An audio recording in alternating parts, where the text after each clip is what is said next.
This is Special Report.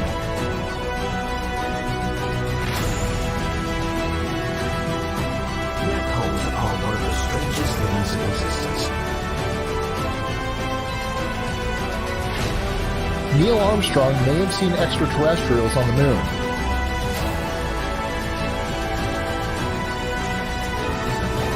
When he spies a discernible shape. That's one small step for man, one giant leap for mankind. You can deny all the things I've seen, all the things I've discovered, but not for much longer. Because too many others know what's happening out there. And no one, no government agency has jurisdiction over the truth. Welcome, everybody, to another episode of Full Spectrum Universe, the embattled broadcast from behind enemy lines in the once great state of New York. My name is Rob Yox. We have an incredible show for you this evening. We were on last night. We are on tonight. We are really going to be going live a lot more. Tonight we have Cory on.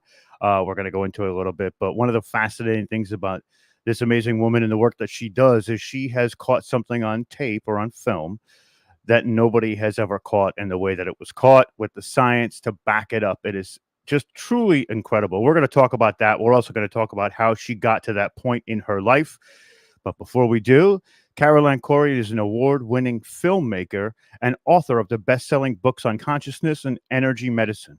As a child and throughout her life, Cory has had numerous ESP, extrasensory, and precognition experiences, which led her to become deeply connected to existential topics in the study of consciousness and the mechanics of the universe. After teaching medicine and consciousness work for over a decade, Cory founded the Omnium Media, an entertainment and media platform that tackles various thought-provoking topics on the human condition and the nature of reality.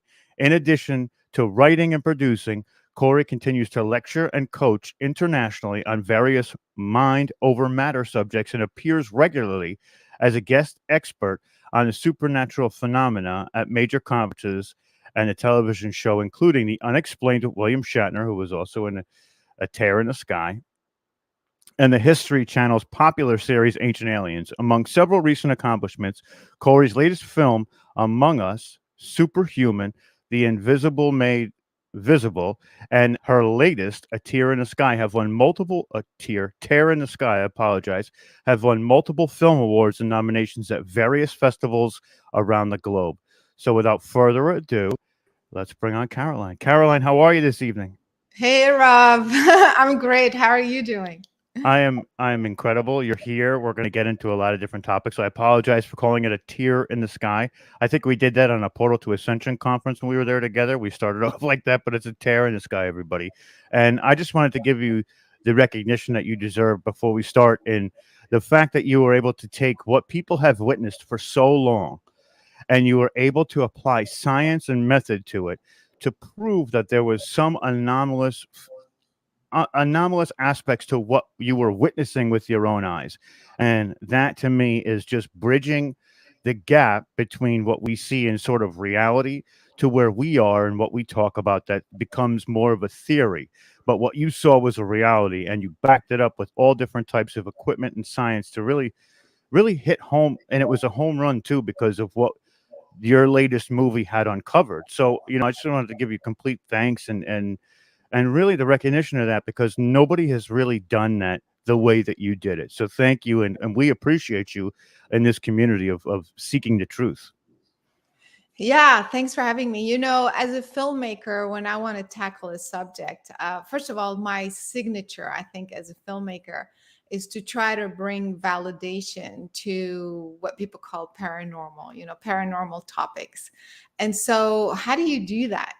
Because for me, it's real. I mean, I've lived it my whole life. I know way too many people, that have witnessed things, experienced things. I mean, validation after validation after validation. It's like enough already, This stuff is real. And so how do you do that? How do you bring that to the mainstream, and how do you bring validation to a paranormal subject? I felt that we have to bring whatever science can that can back it up. And so, as you know, in my previous films, I've tackled the subject of mind matter and how can we actually validate that topic scientifically. And so, because we know everybody's telling us now, your mind creates, your mind affects your body, your stress level, your blood, your blood pressure, whatever. We kind of know that as a concept, but I want to bring it, I want to show it, I want to show it on camera live so people can see it for themselves as opposed to being told about an idea. And so by the time we got to the UFO subject, I said, okay, I'm going to do the same thing. So I looked around. I said, who has done a UFO film, or is there a UFO film that is approached from a scientific perspective? And, I looked around. I was shocked. I was shocked that no one had actually investigated scientifically. I take that back. Of course, Hynek did the investigation of something that had already happened, but no one had set up an expedition from scratch to see how we would do it, how we would go about it scientifically. Can we capture something in real time and analyze the data scientifically? So that was the premise, and no one had done anything like this before. You So know, that's yeah, crazy. yeah. I mean, we literally made history just by doing it this way. You would think that, with the enthusiasts that are out there, that somebody would have taken the time to do that. And even if they had tried, I'm pretty sure it wouldn't have been to the scale that you guys did it. You guys did it with so many different pieces of equipment. I know a lot of it had to be left behind because of the room on the ferry to go back and forth and things like that. So, you know, I just, it's really wild. It's a really wild concept to think that all these people are so enthusiastic about something like this that they didn't do that before. But even if they did, it wouldn't have been the way that you did it, because you had modern technology, you had military grade equipment, making sure that everything that you captured was documented, and whether it be infrared or the different radiations and things like that. I mean, you had it all covered. You had all your bases covered, which was really awesome. And you ended up getting something that was out of this world and couldn't be explained, which I think is really great. And one of the things I also loved is that you used a 3-prong kind of front to try and figure out to triangulate basically Yeah. that specific position. And we know that this position has been a hotbed for a while. And it was incredible. The thought process going into a movie like this, or I would say more of a documentary, because you caught it, so it's more of a documentary, I think. But the way that you went about it, I mean, what goes into the preparation of making something of this magnitude? Yeah, exactly. So we got together. In the beginning, I found Kevin Day. He was the first one that I found, and we had a great conversation. I really love Kevin Day. And he said, you're looking for scientists, because I said we need real scientists, we need real experts. And he said, hey, I already have a couple of scientists on my team. I've been wanting to do something like this. Why don't we team up, for your film? So this is how the idea came about. And so we started talking. So of course we would meet, with the scientists and decide, okay, how should we go about it? The first thing was the devices. That's the problem with ufology. I mean, you see great footage out there, amazing stuff, but it's like one guy or maybe two, and it's one angle, and one type of camera. It's either infrared, like a night vision, or a CCD camera. So that's the problem. That's why it's not taken seriously. So the first thing we said, we need to cover literally the entire spectrum of physics. So if we're going to have cameras, we're going to have multiple cameras covering the visible spectrum, obviously CCD cameras, the night vision. We're going to have the FLIR cameras. The FLIRs, for those who don't know, it's like 10 times the infrared range as the regular Night vision. I mean, each camera, just for people to have an idea, is like $50,000. It's military grade, and we had 8 of those. And so, yeah, we had radiation detectors, electromagnetic, AFM magnetometers, acoustic. We had the whole kind of gamut of possible data that we could collect. And so the idea is, if we run all of this equipment, and not just from one angle, but from multiple angles, because that's another thing that you don't see. You only see one footage from one angle. But if you capture the same object, triangulate it from 2 different angles, or 3 for that matter, then you study the object. You can figure out, its speed, its height, is this, is that. And then you start to collect data scientifically. So that's the reason why we had hundreds of thousands of dollars worth of devices, covering the whole spectrum of physics. And we set up in Catalina and 3 different areas along the Catalina Channel on purpose, because we had Kevin Day, who I'm sure most people know who he is by now, but he was the radar guy who captured the very famous Navy Tic Tac video that, was all over the news in 2017. And so we had 2 or 3 of those guys, the Navy guys who are on the same ship in 2004. And then other Navy ships as well were all seeing these same objects, these anomalous objects, the Tic Tacs, that the Navy and the Pentagon said they were real. I mean, they were anomalous. And so here we are, a Navy ship, Navy servicemen, not just from one ship, but from multiple ships, from 2004 to 2017, having these incidents validated by the Navy. So it's kind of like, okay, we need to go back to the same place, and see, can we capture these things from scratch? Are they always there, or was that a coincidence, or what have you? So that's how we decided on the type of equipment and the locations and how we were going to film it. And then it was like, okay, well, how many days? Right. Yeah, because you go, how many people who went on a weekend expedition or 3-4 days and come back empty-handed? Like, what is it? What is a typical time frame to allow something significant to happen?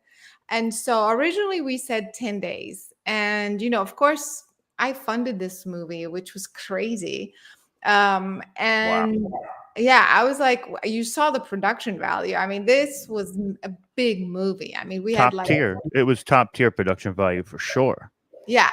I mean, we had like 10 cameras running, every day. I mean, so then 10 days, we were like, okay, the budget was starting to go crazy. And I said, you know what, let's just do 5 days. And if we don't capture anything, we can always extend. No one, they had never worked together. We had never done anything with them. So it was really like a huge gamble.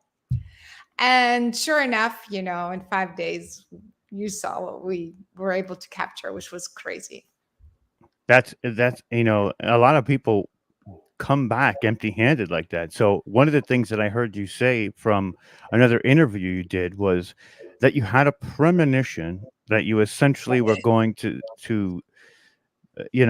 get that contact on a specific day. Now, do you think that you manifested that contact from that premonition, or your thought process? We're kind of a little bit more on the spiritual side with this show too, but so I truly think that you manifested that to happen. I think that that's truly incredible, and you saw it before it happened. Tell us a little bit about that. Yeah, so it was interesting because usually I deal with people who are more open. Even the scientists that I work with are more open to the subject of consciousness and telepathic contact and things like that. But these guys, forget it. I mean, it was like hardcore scientists, like, don't even mention the C word, consciousness. Like, what? No way. And so I was literally on my own. And because I've had so many experiences where there's 100% telepathic contact. I mean, come on, some things where I would say something and the thing happens. I mean, like, so I know there's something there. And so I was kind of doing my homework on my own, in my hotel room. I'm like, come on, guys, show up, do something. This is a very, it's a huge gamble, and I'm really counting on you, whatever. So I kind of heard and saw, and I felt that it was going to be July 14th that we were going to have a sighting. And so we scheduled the filming the week of so it was July 12th to the 16th. And sure enough, the July 14th was the first sighting that we recorded. And then I kept like, okay, this was pretty good, but we need more. This is a movie. This is a huge investment in time, effort, energy, the whole thing, planning. I wanted to come back with at least one really, really, really significant event, on camera, on multiple devices. And so the 14th was okay, but it wasn't like the thing. So sure enough, it got better and better, and we ended up capturing crazy stuff.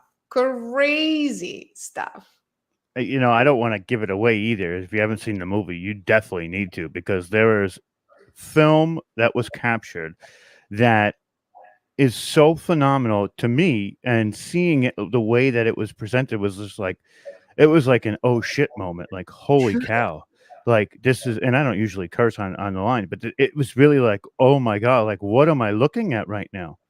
And you have to go back, you have to check it again. You're like, it leaves you speechless when you see it. And not only did you confirm it with what you had, you also did legwork after the shoot to find the meteorologists who were examining some of the same areas. And what were some of those findings that you found with the meteorologists as well?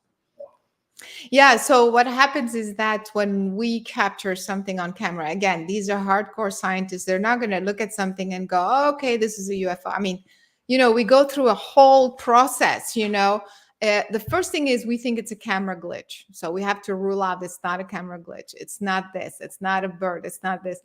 But then there's too much data points that tell you that it is 100% an anomaly. We may not know exactly what it is, but it's 100% anomalous. So for example, when you have, and by the way, people who have seen a lot of footage, what this film brings, of course, there's the typical things that you see, but there's footage that I've never seen before, right? I mean, like crazy stuff, never seen before.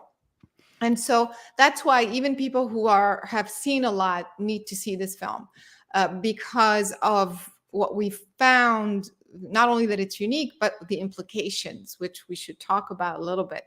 And so when you have an object that appears in the middle of the frame, that tilts, rotates, you can literally see it rotate, and then it registers cold on the thermal cameras. Okay, so we don't know of a propulsion system. We don't know of things flying in the sky that have a cold propulsion system. That's kind of a contradiction in terms almost. So the object appears in the middle of the frame, rotates, and literally disappears. No trail, nothing, for several pixels, for several seconds. So then there is nothing that we know of that justifies it, that could explain that. Other things that we saw were multiple objects that would literally drop at extraordinary speed into the water. We could see, for people who will watch the film, they can slow down the footage. They will see that when those objects would hit the water, it would literally illuminate the water. So we were able to calculate, the speed and the size and this and that, And then, of course, at the end, we have to give it away a little bit because it's just so crazy, You have this thing that opens and closes and reveals actual objects coming out of it. So the first thing, it's not a camera glitch. It's not a light effect, because again, it's like it's in a specific part of the frame. It's not, because if it's some sort of, like, let's say radiation is going to be splattered all over. Why would it be exactly in this opening and closing? You know what I mean? So Right. there's too many things that show that, then we check, maybe it's some sort of weird solar flare. Maybe, that's not it. We check with all sorts of different organizations. We end up finding radar data that matches the exact location of this thing.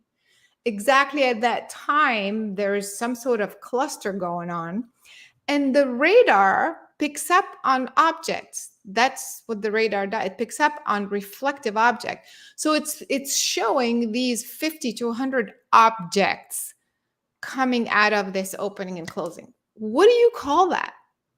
I mean, I could call it something, but it's basically a wormhole. There's something coming out, and the thing that's also is there's shape to it, right? Like if it was radiation, it may not have shape. It may just be blotches all over. It Right. wouldn't be, it wouldn't have that circular sort of, or that elliptical, I guess is the best way to put it, but that's what's incredible. And to capture this on a camera, it's something that's never been documented. While, people say that they've gotten pictures of it, and usually they're very fuzzy because of distortion, but this is, I mean, you're looking right at it. You're like, oh my God, did I really just see that? Like, is that really what's happening right now? And then you have to go back and, like I said, watch it again, and you're like, this is insane. How, Yeah. how, how did you get this? Like, then if anything, it inspires others to want to go and do the same thing and try and figure out either how it happened or catch their own moment like that. And I think that that's another great point, is that it's the inspiration to go out and do it themselves and kind of put something together that gets people excited again. That's, we hear a lot with the government, but this is exciting. This is like a breakthrough. Like if this was science, this would be a scientific breakthrough, which it is. But It is. exactly. Which I'm saying that, and I'm saying to myself, well, it doesn't sound right because it is a scientific breakthrough. Yeah. Yeah. But like, Yeah. Go go ahead. ahead. Go ahead. Sorry. Yeah. Yeah. I just want to say and think about this. Speaking of the government, here we have the government telling us at the congressional hearing anyway, that we don't have data. We don't have data. And so another thing that's exciting, because you said that's encouraging for people to go out and do it. Okay. So we are civilians. Okay. So we're not military. We don't have like access to satellite and radars or whatever, millions of dollars of, we did have very sophisticated equipment. I mean, don't get me wrong, but so my point being, we as civilians were able to capture in 5 days, we're able to capture anomalies that are 100% anomalous. You can't deny. No one can come up with an explanation, not even debunk it. I haven't had one debunker debunk the stuff, like, be able to say whatever. And so think about that. And so if in 5 days we're able to capture that many strange anomalies, it means, well, two things. Maybe got so lucky, like extraordinarily lucky, or they're out there. They're out Right. there all the time. And with just proper equipment, I mean, people don't have to have what we had. I mean, we had a whole spread of incredible things. But even with the proper type of cameras or devices, I guarantee you can capture so much stuff. And also, you have to think of the stuff that we captured on the infrared, the FLIR camera, which is the longer range infrared. This means that these things we can't see with the naked eye.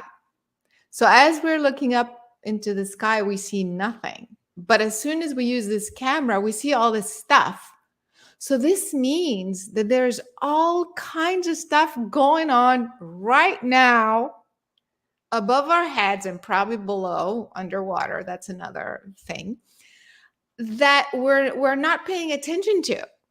And these things could be the key to understanding how our reality works. Like, how does the fabric of space time work to allow objects to come in and go out? And is it a dimensional thing? Is it, you know what I mean? Like, there's so much we can learn with just the proper equipment. I totally agree. And, you know, it's really wild that you said that there's things going on that we can't see and how they kind of slip in and out of that cloaking from, you know, the Klingons and Star Trek. It's literally like that. They appear, they disappear, and you can't see them unless you have specific equipment. Another thing I noticed as well is when they do go and they fall down towards the ocean, they're not really splashing like most things do. It's almost as if there's something around it before it hits the water, and you kind of, and I watched it. It was kind of like a break, you know. We see this a lot with USOs too. Is as they come towards the water, they have some sort of shielding that kind of parts the water before they get there, which is really wild. And you know, I think that there's a lot also to do with that location and USOs. There are quite a few people that were seeing things fly from the water, including your experience.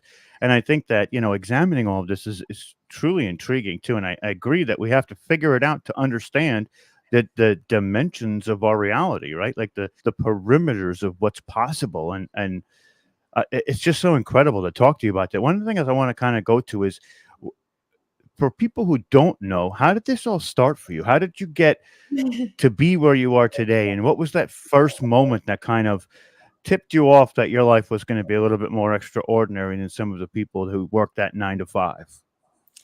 You know, for me, it started at a very young age. I was 5 years old when I had the first experience. And I remember I was just there, and all of a sudden I see these beings and this light and all that stuff. And so I remember, I mean, I started communicating, like we started to have an exchange, an organic exchange. I'm 5 years old, right?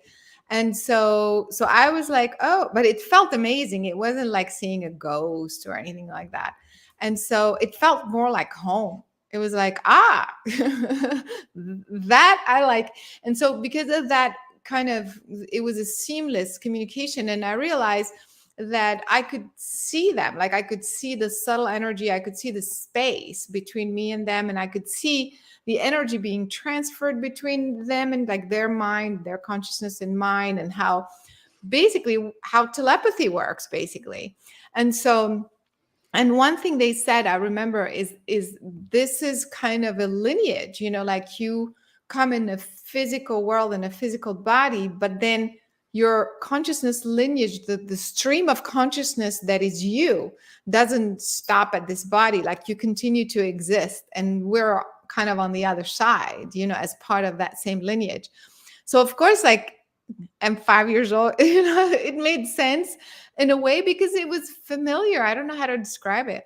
But what happened was, I started after the experience, I started thinking, well, first of all, I didn't think I was anything special. I didn't think like, oh, you know, I'm like whatever. I thought, oh, actually, I didn't talk about it because I didn't think it was special. I didn't think I was special.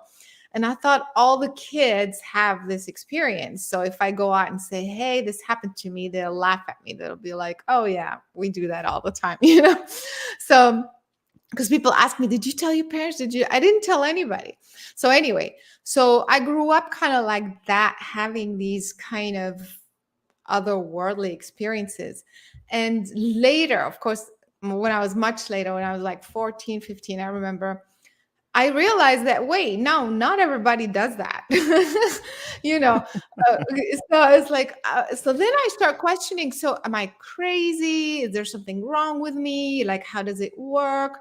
So I got into the field of consciousness because I understood it had to do with consciousness beyond the physical body. And like in college, I studied psychology to be a psychologist, to try to figure out, like, first of all, rule out that I wasn't crazy. But really the mechanics of consciousness and how things work in the universe is what I was interested in. So you know, I started developing methodologies for meditation. Like, how do I do this on purpose? These things were happening to me. And so I Right. thought, you know. And then I was like, wait, well, can I now trigger like these beings? Can they show up if I, or whatever? Or can I on purpose telepathically communicate with this? Or can I on purpose see what's on the other side of the wall? Can I, So then I started kind of realizing what I was doing when these things were happening and developing methodologies. Like if I do here, no, that doesn't work. If I do the meditation this way, that doesn't work. So I ended up creating, 20 years later, methodologies for meditation, for energy medicine, how to know exactly the root cause of a problem, physical, mental, emotional, and how to clear it, because then you would see the root cause, multidimensionally, even before you were in physical form. I mean, whatever.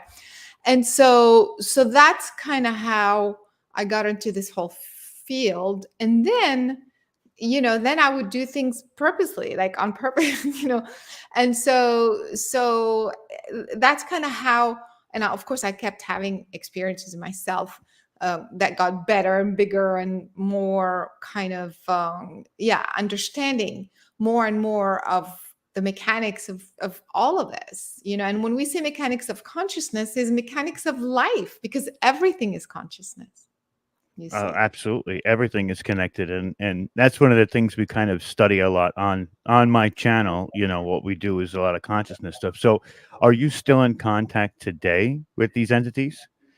Yeah, and so it's not so much an entity, because sometimes we think when we say entity, like some sort of extraterrestrial, and that's not how they felt. I mean, they're extraterrestrial in the sense that they're not human, but they felt more. Again, I want to say a lineage. So I felt like my consciousness came out of that larger consciousness. And within this larger consciousness are beings that are similar. They're just on the other side. So I call them more of a spirit family. Like it's kind of like divine lineage, or so to speak. And so that's that. So that first experience at the age of 5, I thought I'd mention it. But what they said, we are your family, we're your home, whatever. And then they said, if you want to, we will be with you the rest of your life, but you have to ask. And then I was like, what's like, ask what? Ask who? And they were telling me, like, look at what your brain is doing right now. So, I'm like 5 years old. I'm like, what was my brain doing? Whatever it's doing, do it again, do it again. And so that was the asking. It was basically, I kind of programmed myself to focus my brain. I didn't know the actual mechanics. It was just the intention that triggered the physiological, chemical, mechanical outcome to keep me connected. Does that make sense? Of And so course. that's what happened at the age of 5. And because of that, I stayed connected with that same lineage my whole life. And so it becomes like a signature. It becomes like, I know that frequency, like that signature, and I can just like switch on and off. That's I feel like they engaged you in a specific way to train your subconscious to be able to contact them at will. Like they kind of put it in your head, if you do something like this is going to happen. And that's a beautiful thing, because it is, that emanation of like a family. And there are soul and star families out there, whatever they may be, whether it's a being or a light being. And I think that's a beautiful story. And, has there been a consistency to their message to you, or what they're telling you? Is there something that they've told you to tell others, or is there any message that they keep giving you specifically? Yeah, I mean, it's of course, but I do want to say something real quick before I answer this question, which is everybody has that lineage. Not my lineage, like your lineage is not the same as my lineage. But ultimately, all lineages are the same lineage at source. So everybody emanates from that same. But it's kind of like a human family. Like your family is not my family, but we're all like earthlings. Let's say. So it's a little bit like that, and that explains why some people, for example, channel or communicate with Pleiadians. and other people with the reptilian or something, and others with Arcturians. Like, why isn't everybody talking to the Pleiadians? You know what I mean? It's because that is their lineage. Because that's what, sometimes it's their lineage, sometimes it's lineage they're working with. So it starts to get little like those subtleties, but it's the most familiar, you see. I was not talking to Palladians at the time. I was talking to this, does that make sense? Which is very important, because I want everybody to realize, like right now, you are sitting in this human body, right? And you have the human family. I forget about that. That's like, Don't worry about them. yeah, it's like they can wait.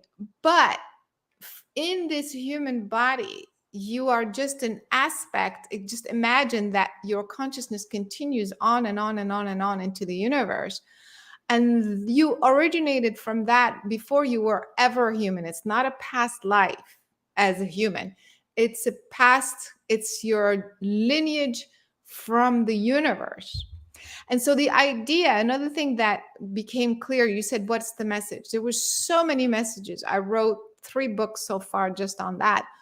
But along the way, the message that, sorry, I don't know, I turned this off, but it keeps. That's okay. Moving. No But anyway, worries.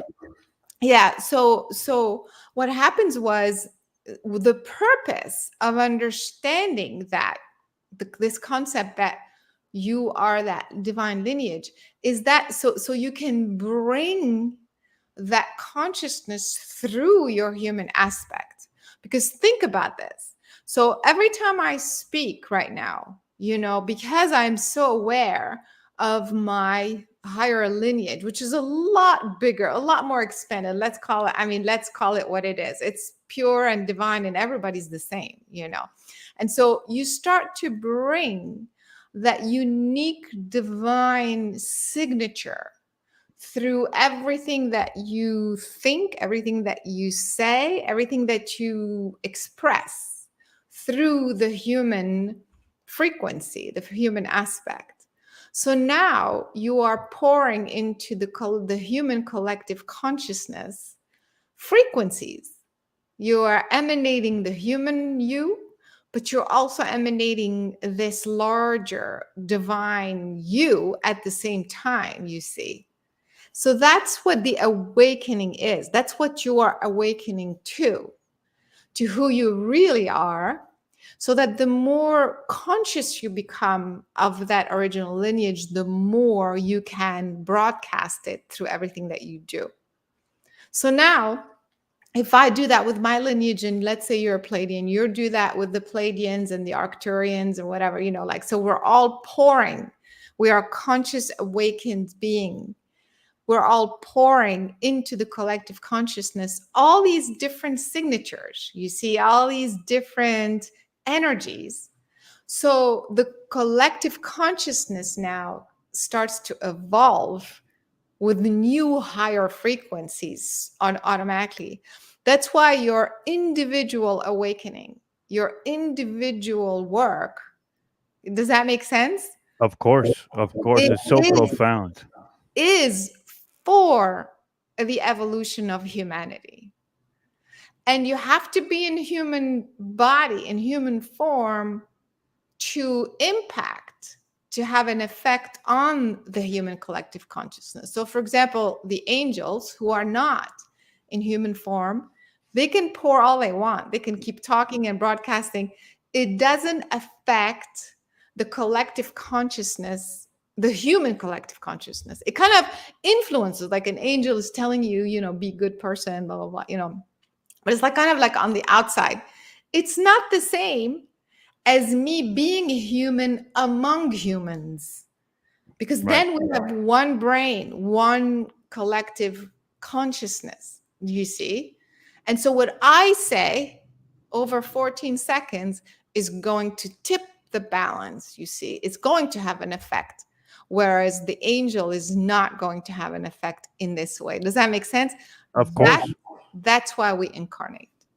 It's funny you said that, because with the angel too, the first thing I thought of is how the angel would interact with somebody who's in the physical to create that change. It couldn't do it itself. It had to basically use somebody with the vessel. And while you're saying this, I keep thinking to myself, so consciousness is constant while the physical is temporary, but the way that we affect the community consciousness is only in that physical. So we have to incarnate into that Yes. physical to touch on the basis of what humanity is. And that's, once we get into like the little bit like the I guess the upper echelon of what that means, we can talk about the higher self and how many different yous there are spanning across different realities and affecting the human collective consciousness from all those positions at the same time. While it emanates to the higher self is that kind of that direct lens to source, I guess, could be possibly. But it's a profound statement too, and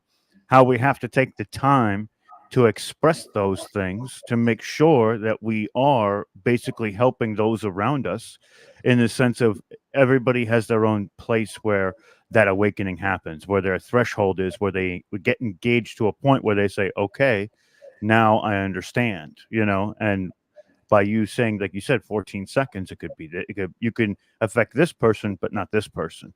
And then we keep going for a minute and a half, and now you've affected both of those people because of what was coming next. And I think that it's a beautiful sentiment, and I love that. And I work a lot with that too, and I think that it's incredible. Yeah, exactly. And why is this so huge and empowering? Because it means every single person that is incarnated right now is affecting the global consciousness.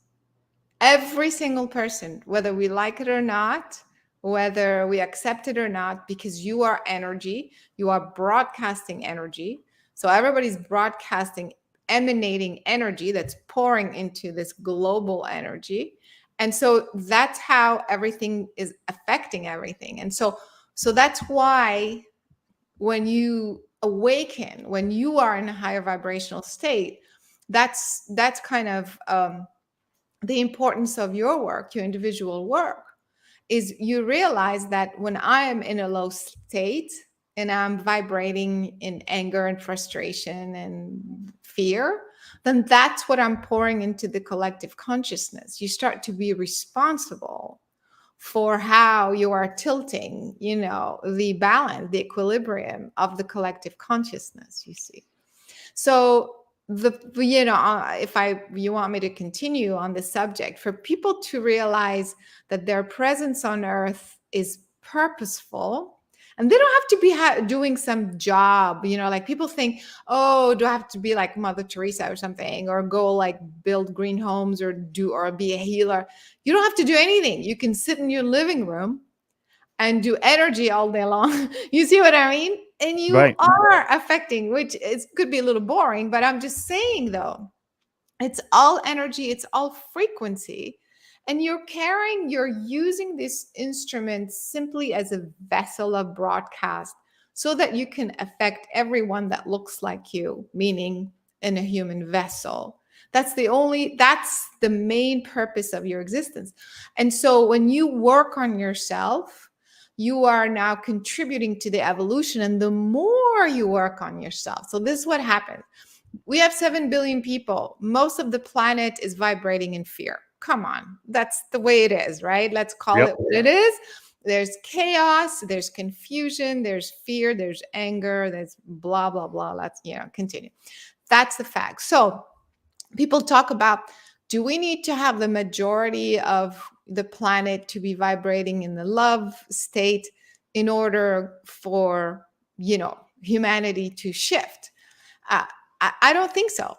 To be honest, the more you expand your consciousness mass starts to affect. In the beginning, you awaken, you can affect just yourself. Then you can affect the people in your home. Then you can affect the people in your neighborhood. Then you can affect your state, then your country, then your continent, and so on and so forth.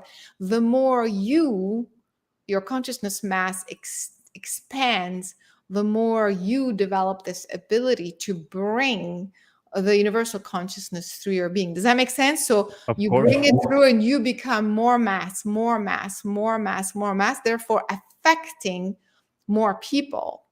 At the end of the day, one being can affect 7 billion beings, you see. Because, and those beings, those ascended masters, and those people who show up, do something extraordinary. We don't really get it. We think it's a religious figure here and there, blah, blah, blah. But actually, all they did was expand their consciousness to such a level that every time they poured their thoughts and emotion into the collective, they actually affected the collective one way or another. And so that's the idea of needing just a handful of people to, it doesn't mean that the rest of humanity shouldn't evolve. I'm just saying it's harder. There's less. I'm just making a point that Right. you are making a difference right here, right now. I love that too. And it's accountability for intentions and energies, and trying to make sure that you're accountable for your energy. And if everybody did that, we would be in a different position globally right now. One of the things I love that you said too is that we are connected, but there's still an individualistic aspect to that connection, right? And a lot of people in the spiritual community, they say we're all one, basically like we're all thinking the same, almost like a hive mind, but it's not. There's an individual aspect to each of us that's something different that should be relished and not tossed aside. And I really do love that you said that even though there is that collective consciousness, it's about you and the ability to, to shift within yourself, and it's an internalization of everything and how it works for you, you know. And I think it's really great. I think we have a question here. It says, how about this experience the madness to transform it, since you're already on a higher vibe, work that shift? Oh, I guess that's just a comment, but if anybody has any questions for Caroline, please put them in the chat, all caps lock, so we know it's a question. But to keep going, I mean, what's next for Caroline? What is Caroline working on now? What are we gonna, is there gonna be a tear in the sky too? What are we looking at? Yeah. Before I answer this, I want to continue to something sure. you said, which is so important, which is the individuality. It's like, because, like, for example, in some cultures, we think it's one mind and like we don't count individually. And that's so not true, because we all have a unique signature. If we all, speaking of lineages, if we all had the exact same lineage pouring into the collective consciousness, then there is no evolution. It would be like a one thing. And so that's why awakening to who you uniquely are, what lineage you're bringing through, is really the key. And to really be empowered to figure it out, who you really are, at the core of your being. And so that's kind of how we evolve the collective consciousness. And so that's kind of what I've been helping people with, the last 20 years, like I said, teaching people, remembering, that original essence and how to express it. So that I still do that here and there with in workshops, different workshops and conferences. But of course, I mean, you saw this film. It's crazy. We discover what we think. I mean, we think it's some sort of wormhole anomaly. We don't know, because people don't know what a wormhole is really. But we captured these incredible things on camera. So of course, I'm planning the sequel.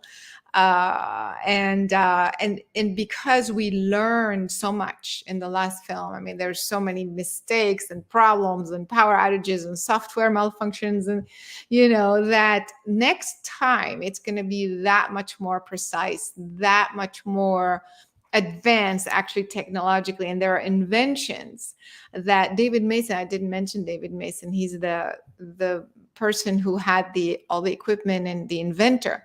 So we're working on having these new inventions in the film. I don't want to say too much, but it's going to be, if this one was amazing, I mean, the next one is that much more incredible, I think. So there's that. And then all the work, like I said, the mind matter, the spiritual aspect, because that's really who I am. And that will be found on your website, which is in the description below as well. So, I think that's incredible. And one of the things that I see is happening now, since at least that I'm kind of, when I'm listening to what you're saying, is they're building specific gadgets or monitors to try and facilitate the capture of this data, which is like as if we, in the paranormal community, they're making all different types of gadgets and things like that. And I think that's something that was missing from the UFO community too, which you're, initiating that engaging in the engineering of how different ways we can capture this information. And I think that that's incredible too. I think that that's incredible. Yeah, exactly. So, we're talking about what technologies worked, what didn't work the way we thought they were going to work, and so on and so forth, and refining all of this. And so, I think people are going to be blown away with the technology that we are bringing. And I'm going to also include or do another thing. People who saw my other film, Superhuman, which is more try to measure the effects of consciousness on the physical world. There's going to be some of that as well in my next project, because it's kind of all tied in. It's not really so much about UFOs. UFOs are great. It's about, wait a minute, how does the UFO come, appear, disappear? That's what I'm interested in. What is it in the mechanics of the universe, in the fabric of space-time, that makes something, that allows something to appear and do zigzag or whatever, or fly, with a cold propulsion system, so that's it's like more the mysteries of the mechanics of the universe. So, and it's all connected to the mysteries of the mind of who we are. So there's some of that as well in my future projects. I love that, because I think that they are connected on a very, very big level. And I think that there are, there's people out there who are exploring that, and seeing you do that and putting the quality that you did into the tear in the sky and kind of connect it to is going to be incredible. I love Superhuman too. I think it's a great expedition on the abilities of the mind. And, I, I, I wanted to ask this as well. And when you started to gather this group of scientists and people to work on tear in the sky, was anybody skeptical and then got completely changed in the sense of, before they were like, man, we'll catch something, maybe, maybe not. And then at the end of it, they were just like, whoa, well, okay, something's different now. Were they different when everybody left? Were they a little bit different? Well, even though they were scientists, but they had seen some things before, otherwise they wouldn't even, Right. So I think that part, but again, like we were hoping to capture something, but we weren't. All of us were actually blown away by the type of things that we captured. I think at the end we were like, whoa, in fact, one of the scientists, Matthew Shdagus, he says, this is an an unknown, unprecedented, something unclassified new Mm-hmm. phenomenon. So it's almost like we're adding, to the lexicon of ufology right now. And so I think that we were all blown away, even the scientists. And for people to know, after the film, the scientists participated in, science conferences, at SCU, Scientific Coalition of UAPs, where there were other scientists there, like hundreds of scientists who saw this. And to this day, we don't have an explanation to, like, oh, we've seen this before when, I don't know, the weather does some, like, no one can say we've seen this before when this does that, or this could be this could be that. We had some explanations that would explain some things, but not the whole anomaly. Like they would say, well, the opening and closing we can explain, but we can't explain the objects. Or we could explain the objects, but we can't explain, what I mean? So that's kind of what's so bizarre. And also, since then, we try to collect even more data.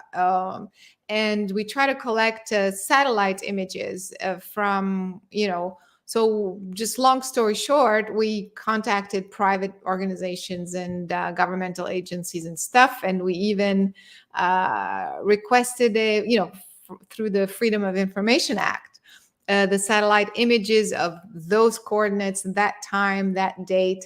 And basically they came back and said, yeah, we have them, but you can't have them because they're FOIA exempt because they're classified.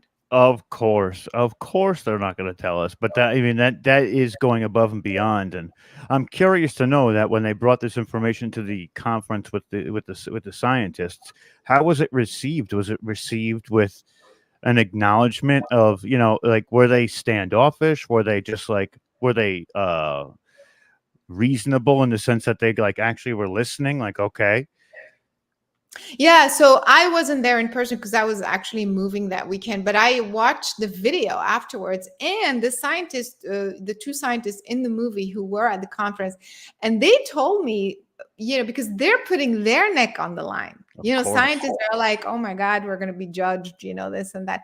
And they said that it was very well received, so that's what they told me. I don't know if they continue to send the footage or the information to other university scientists, because that's what we're trying to do, is to have other, like, totally unrelated scientists look at the data and say, oh yeah, we think it's this or we think it's that or whatever. So I don't know where that is, but during that conference, I think there's like a couple hundred people there, and online I don't know how many. They told me it was very well received, and I saw the questions because I watched it online. I mean, it was very legitimate stuff, like, could this be water condensation, or could be like really trying to figure it out, and nobody could. That's amazing. That's amazing. That shows that we're stepping into this next phase of that disclosure movement, and really people are accepting what they're seeing and kind of trying to analytically looking at it, like you guys were intending to do with the movie. That's what you guys did.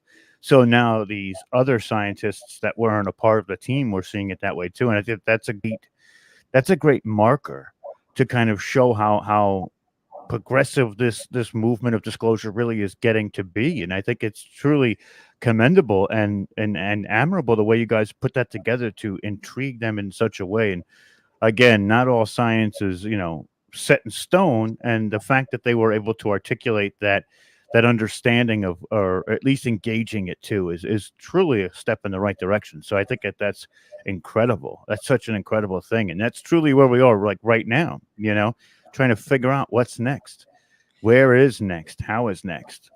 Yeah, exactly. And also, people will see it. I had Travis Taylor in the film. He's a friend, because we are on the same show, Ancient Aliens, and then we meet, in conference rooms and stuff, and green rooms and stuff, and we talk a lot. And so, for people who don't know, Travis is the lead scientist on the Skinwalker Ranch show. And he started out, speaking of transformation, he started out like 10 years ago, totally like, there's no way, there's got to be a scientific explanation. And now, having experienced this himself, he's a total believer there's something crazy anomalous happening. And he's in my movie, but he's also, I told him, I said, Travis, what do you think this is? Like, tell me, give me the hard side. Like, we want to know the truth. We're not trying to make it this way or that way. He doesn't know. He's like he's like it could be this, it could be that, it could, but nothing that would explain the whole thing. That's the thing. That's crazy. It doesn't. To think that he was doing science and then ends up on Skinwalker Ranch, and we talk about the polarity in 10 years. I mean, that's out there. That's awesome, though.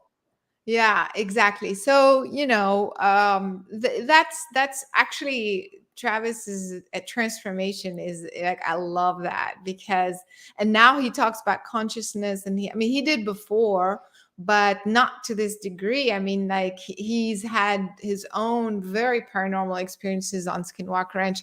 So it's like a firsthand experience. Nobody had to tell him. And that's when you become a believer. Like, hey, we're dealing with stuff that's just beyond us, so that's what's so incredible. And he told me, like, he just didn't have and he said, well, let's just think about it as a sci-fi explanation. Maybe this is a portal, and these are fleets of a fleet of spaceships. I'm like, Travis, did you hear yourself? Yeah, right. I mean, that they don't. There's no explanation. There isn't, and it's Or, wild. And or people, or the ones who would say, "Oh, well, it's not enough data or something." But even with the data we have, you see what I mean? Like it just doesn't. And by elimination, like I said, it's not a this, it's not a solar flare, it's not this. It's this. So what else are we going to eliminate? It's like. I think there's a lot more data than 97% of what we see out there. I mean, you have probably some of the most elaborate data that we've seen to date on this. So, I mean, it's truly just incredible. We're getting towards the end of the show here, Caroline. I don't want to keep you over the hour too long, but usually I give the guest a minute or two to tell the audience something that you think that they need to hear. And I'm going to put you on full screen and let you tell them. So hang on one second, John, full screen, and go ahead. I just think that we're living in a very, very peculiar time, very important time. And there's so much help. I know that doesn't feel like it most of the time. It feels very chaotic right now. But these types of films, A Terror in the Sky, Superhuman, this type of work that we're putting out there is really to encourage you, to empower you. We're bringing validation, we're bringing truth and proof that all these paranormal events are real, that your consciousness is affecting the reality, even if you don't see the results right away. So it's really just for you to be empowered, to look at this work as an additional empowerment tool, to believe in yourself and to continue doing the work, meaning to put this information out there in any shape or form, whether it's just sharing your own experience or maybe talking to other people about it or just writing about it, whatever it is. Right now is the time that you can do that without ridicule. The military's coming out talking about it, the government's talking about it. So it's a perfect time to continue to speak your truth. I think this is very important, and I hope everybody can use these films to empower themselves moving forward. Excellent. That is an amazing sentiment, and I completely agree with you. I think that now is the time to bring it all forward and lay the cards on the table and say, this is what we got. Let's figure it all out. And I think that we are moving in those steps, and I think a tear in the sky is definitely pushing that forward. And I want to thank you so much for coming on. This has been an amazing, hour and 2 minutes that we've had here, and I can't wait to have you come back and we'll talk again about it. I mean, this has just been incredible. And I just want to say thank you to you as well for the work that you do and all the hard work you put into giving us avenues to further our research out there in the field. So, your work is amazing. It's admirable and it's commendable. And thank you so much. Thanks so much for saying that. And thanks so much for having me. That was awesome. And you were great as well. Thank you. Thank you. So with that being said, my name is Rob Yox. That's Caroline Cory. All of her information is in the description below. Visit her website. It's a tearinthesky.com. And she also has carolinecory.com. Subscribe, share. Let's get this message out because we want everybody to awaken together and engage people. Let's create the change that we want to see. So with that being said, I hope everybody has a great evening.